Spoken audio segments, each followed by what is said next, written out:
오늘 그 말씀의 내용을 간단하게 보면 이렇죠. 한 사람이 아무것도 없는 황량한 땅에 산 울타리를 두르고 즙자는 틀을 만들고 망대까지 만들어서 정말 어렵게 포도밭을 일궜습니다. 그리고 나서 일꾼들에게 혜택을 준 거죠. 자기가 다 만들어 놓고 일꾼들을 불러서 잘 좀 관리해라.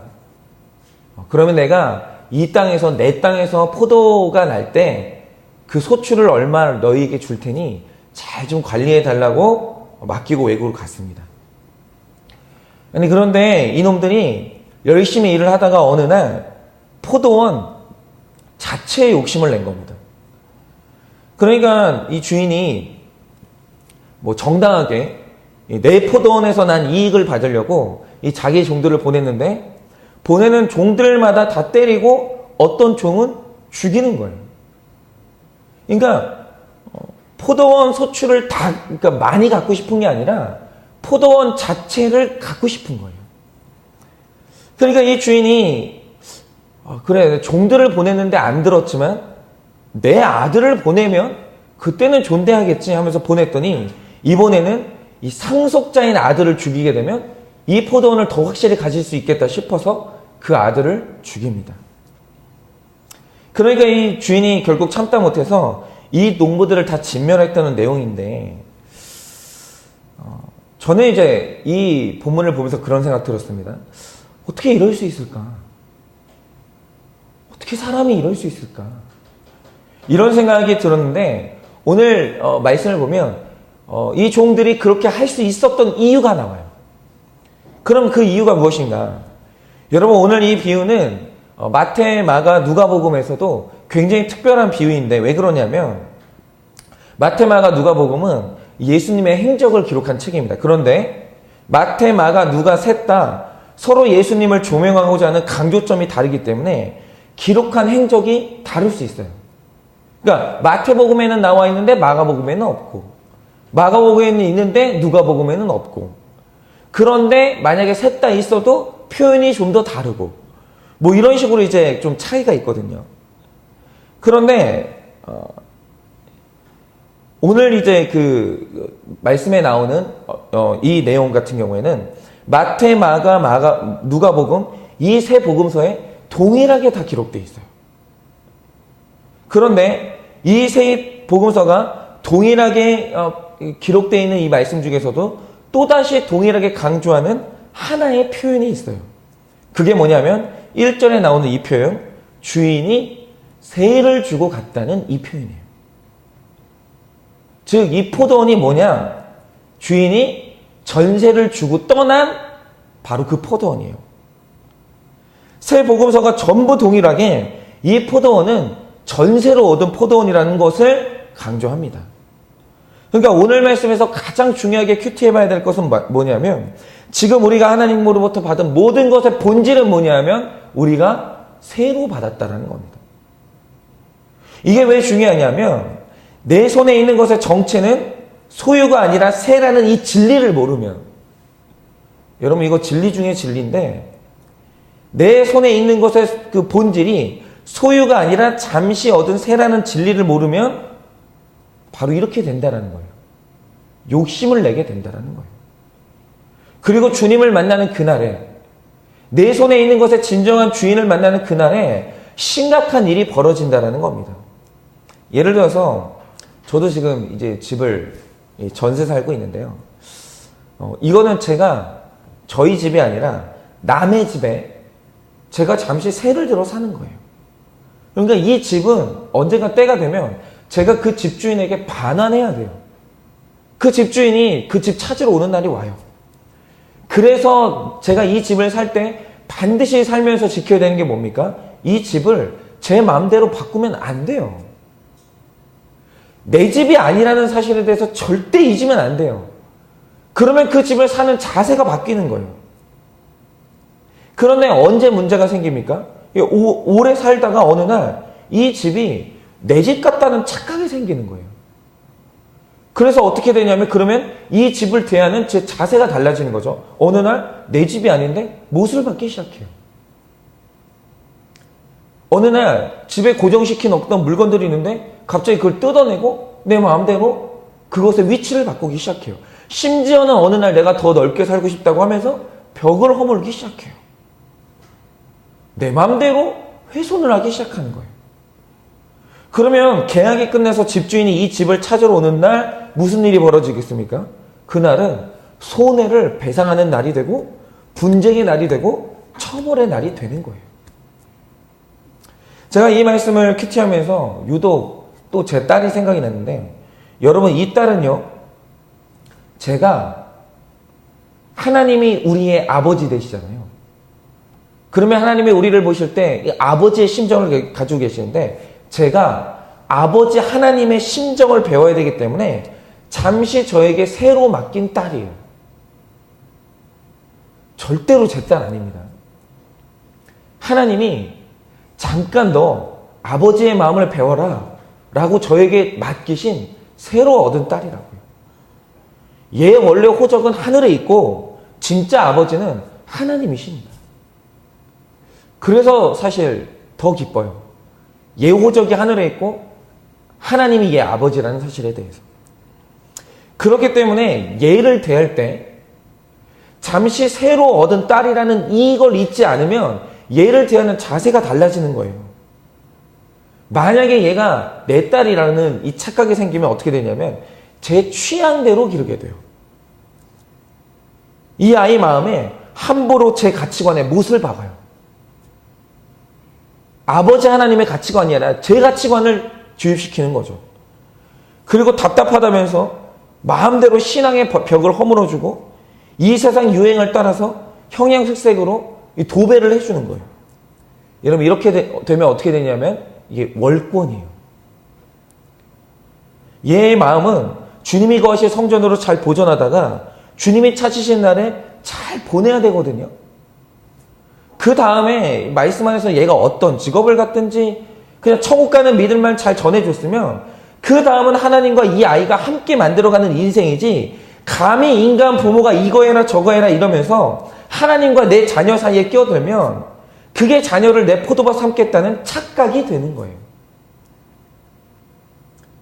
그런데 어느 날 내 마음대로 길렀다가 내 취향대로 길렀다가 어느 날 얘가 제 입에서 하는 말이 뭐냐면 나는 하나님 아버지를 모르겠다는 거예요. 그때 큰일 나는 거예요.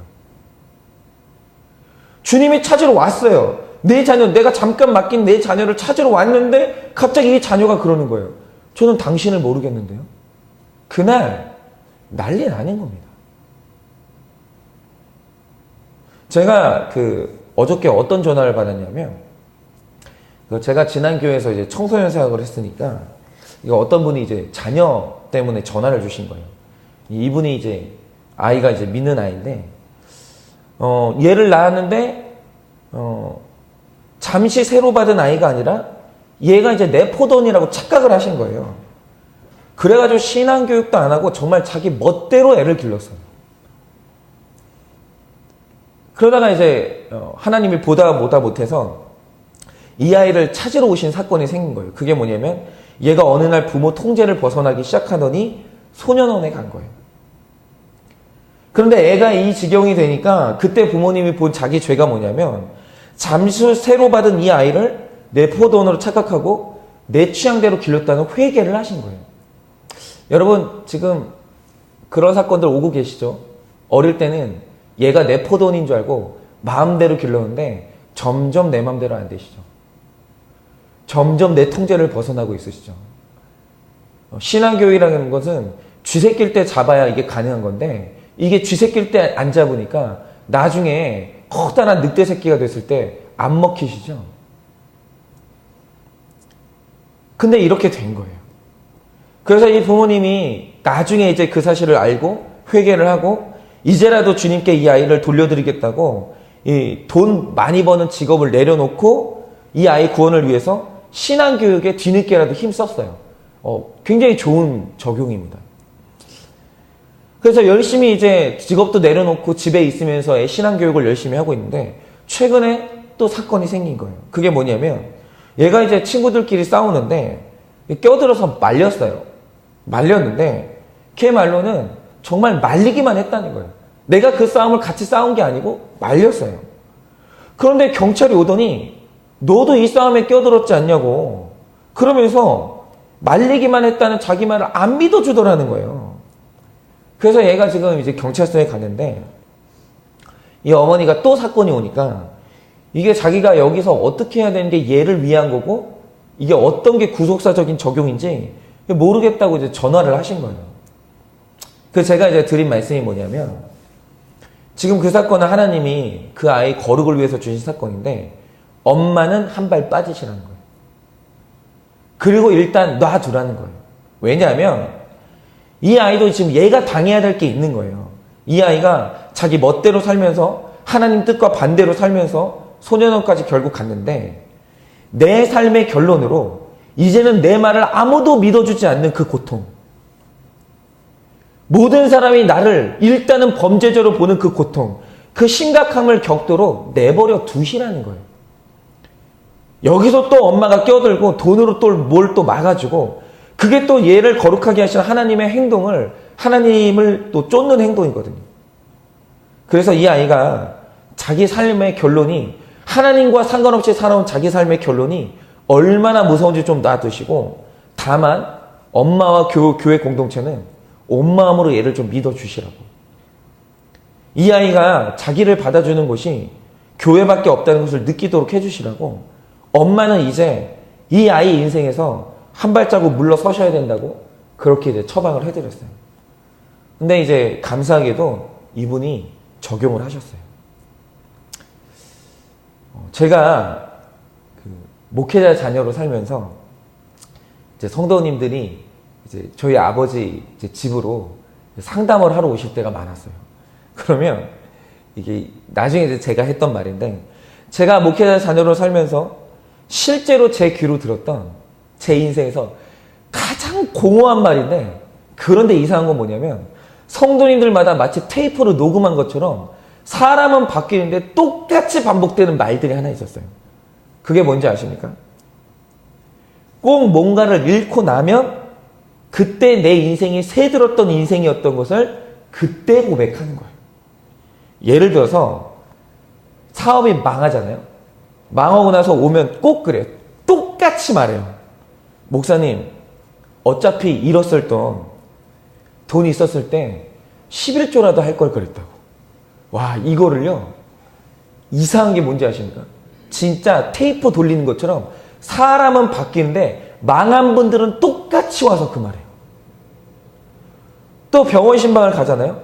그러면 꼭 그래요. 목사님, 건강을 주셨을 때 주를 위해서 살 걸 너무 늦었다고. 야, 이게요.